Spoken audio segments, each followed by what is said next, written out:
આગળ વાત કરીએ વેરાવળની વેરાવળ યાર્ડમાં દિવાળીના તહેવારને લઈ રજા જાહેર 18થી 23 ઓક્ટોબર સુધી યાર્ડમાં રહેશે રજા યાર્ડમાં હરાજી અને પાકની આવક રહેશે બંધ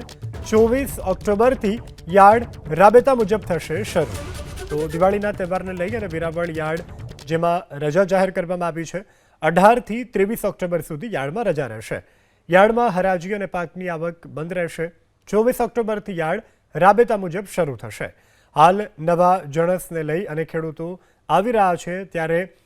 હાલ પૂરતી દિવાળીના વેકેશન જાહેર કરવામાં આવ્યું છે જાહેર રજા 18થી 24 ઓક્ટોબર સુધી જાહેર કરવામાં આવી છે 24 ઓક્ટોબરથી યાર્ડ રાબેતા મુજબ શરૂ રહેશે આગળ વાત કરીએ વેરાવળની વેરાવળ યાર્ડમાં દિવાળીના તહેવારને લઈ રજા જાહેર 18થી 23 ઓક્ટોબર સુધી યાર્ડમાં રહેશે રજા